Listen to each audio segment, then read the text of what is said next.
The ESEE Izula is one of my favorite compact fixed blades. It's simple, tough, and just an incredibly practical knife at an extremely reasonable price. But the more I've used it and carried it, I found myself thinking, I wish ESEE made a folding version. Well, they may have finally gotten pretty close with the new ESEE ExPat Medellin 2. It's a compact folder in a premium steel at an extremely competitive price point, and it seemingly shares some Izula DNA. So, is this the folding Izula? Let's take a closer look and find out. We'll start out by diving into the Medellin 2, and then we'll look at it side by side with the Izula. So let's start with the specs. And first, I want to address the pronunciation. I Googled it and looked it up online, so if I am mispronouncing it, I apologize and feel free to let me know down in the comments. But Medellin was the best pronunciation that I was able to come up with. But that out of the way. What you're getting is a 2.75-inch drop point blade, and that is S35VN steel, and the blade stock is 0.11 of an inch. So not super thin, but also not super thick either. It has a stonewash finish and a full flat grind, as you can see there. The overall length is 6.25 inches, and it is 2.6 ounces. So it's a fairly lightweight knife, not what I would call an ultralight, but still on the lighter side. Now it comes with green canvas micarta scales, and those are currently the only option. I'm hoping maybe they will come out with some additional options, but these do look pretty good in my opinion. And it has a crossbar lock, as you can see here. And unlike most ESEE knives, which are made in the USA, this one is made in Taiwan. So that's just something to be aware of. And I believe there are several knives in the ExPat line that are also made outside of the US. But if you are looking for a made in the USA knife, that's just something to be aware of. Now, at the time of filming, I've seen it listed for anywhere from $70 to $100, but really anywhere within that price range, when you're getting S35VN, a crossbar lock, and it is not made in China, that's going to be a really, really solid deal. Now, enough about the specs, though. Let's talk about the actual design. So the overall design is exactly what I would expect from ESEE. It's clean, understated, and it's focused on function rather than looking flashy. You're not seeing a lot of really crazy angles or anything on this. This is just a knife that's built to do work. Now, one thing that I do want to note, and it's purely aesthetic, is I am not a fan of all the billboarding on the blade. You can see the ExPat there. The Medellin 2 is pretty big. Now on this side, it actually has the first production run. So the one that I bought is part of the first production run that they did, which that is less of an issue to me. I've seen that on a lot of knives, but especially the big ExPat on here, it's just a lot more billboarding than I would typically like. But that's just, me being a bit picky. And like I said, it doesn't affect the function. It's just more of a personal preference aesthetic thing. Now the micarta, it has enough texture that it's going to give you a little bit of extra grip, but it's not rough by any stretch of the imagination. The scales are slightly contoured. You can see they kind of bulge out there a little bit, but nothing crazy. But that contour is just enough to make it really comfortably fit into your hand. Now for me, as you can see, it's barely a full 4-finger grip. I'm getting very close to sliding down off the end there, but it is a full 4-finger grip for me. Now, if you have larger hands than I do, which I have large, extra large size hands, your pinky may end up hanging off the handle. So that is just something to be aware of. The crossbar lock is perfectly usable. Mine has just a little bit of lock stick sometimes. I didn't feel it there. And maybe it has worked out a little bit because I'm not feeling it as much now. But it did have a little bit of lock stick. Honestly, for the price, it's nothing that hampers function. A little bit of lock stick is not something that I'm going to really quibble over.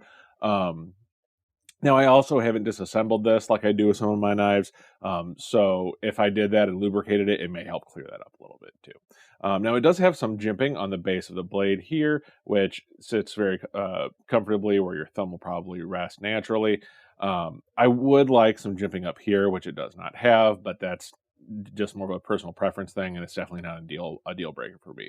So all in all, it's a very functional design, which is really what ESEE is all about with their designs. So as far as carry goes, at only 2.6 ounces, it really does not weigh your pocket down that much.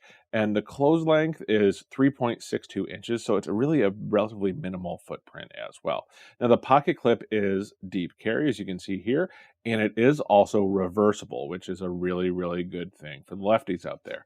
Now, they didn't countersink the screws here, as you can see, they kind of stick out there. That's one of those things that is really nice to have, but I'm not going to make a big deal over it. It's not going to affect the function of it really very much.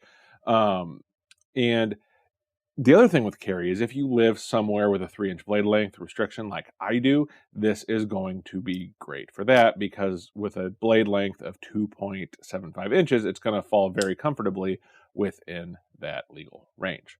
So how is this as far as actual real world use? Well, mine came plenty sharp from the factory, which I will bring in a piece of paper here. But it came paper cutting from the factory, so no issues there. Oh. And it's not super sharp, as you can tell. It is kind of getting to ripping the paper as I get down. So I probably will sharpen this myself relatively soon. I think I'm just hitting a really bad part on the blade there. Let me see if I can get a different. Yeah, see.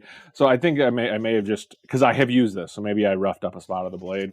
And I will need to sharpen it myself. But it wasn't the sharpest that I had received. As you can see, I've dulled it down a little bit. But with the full flat grind and the 0.11 inch blade stock, it's very slicey, but it's also not so thin as to be dainty or you think you're going to break it by using it.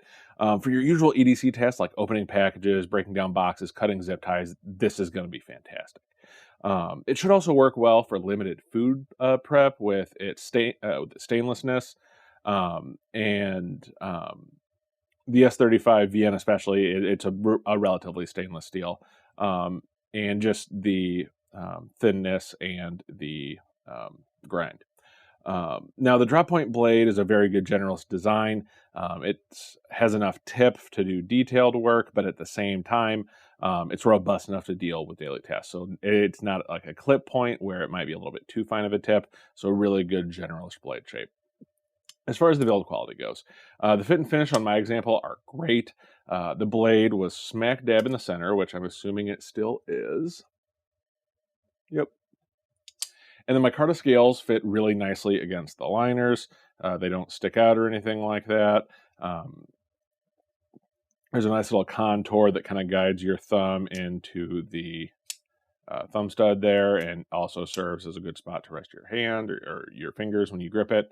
And as I mentioned earlier, the crossbar lock is not the smoothest that I've ever used, but again, that's not a huge deal for me.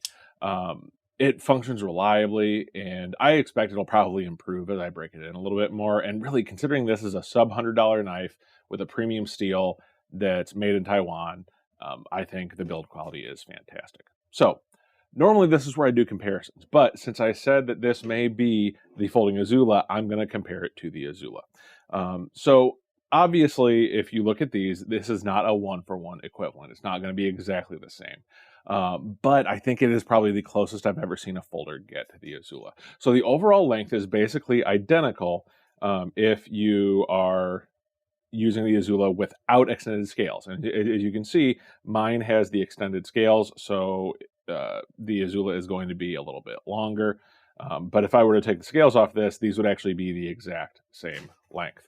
Now, the blade profiles are similar, though not identical. Obviously, the Izula has a little bit more belly to it, and it is a thicker blade stock.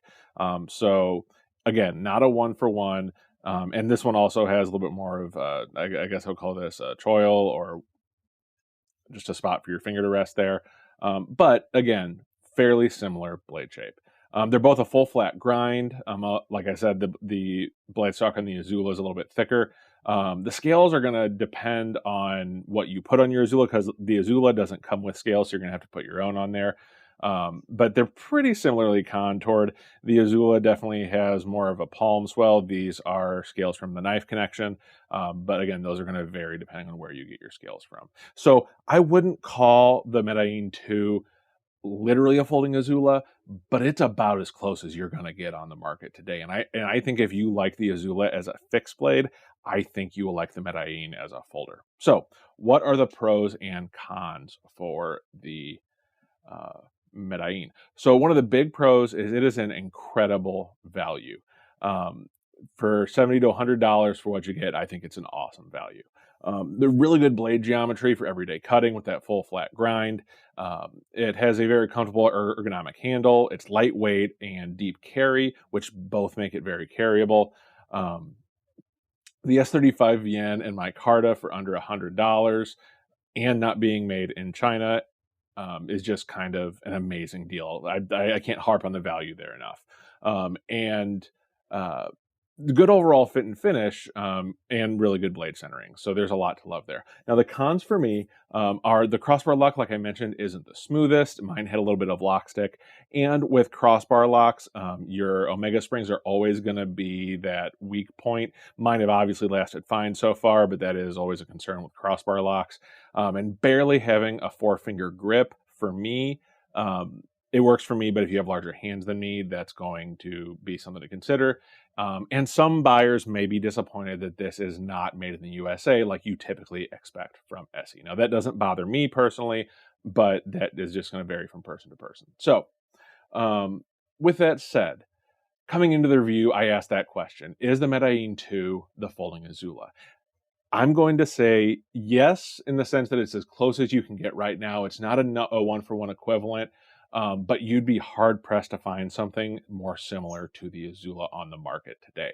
I think it captures a lot of what makes the Izula such a great knife and puts it into a folder form and manages to do it for under $100. But what do you think? Is this the closest thing we've gotten to a folding Izula? Or do you think that there's another folder out there that is a better analog for the Izula? Let me know down in the comments. And if you enjoyed this review, make sure to leave a like and subscribe so you don't miss the next one. And until next time, take care of yourself, take care of each other, and I'll see you in the next video.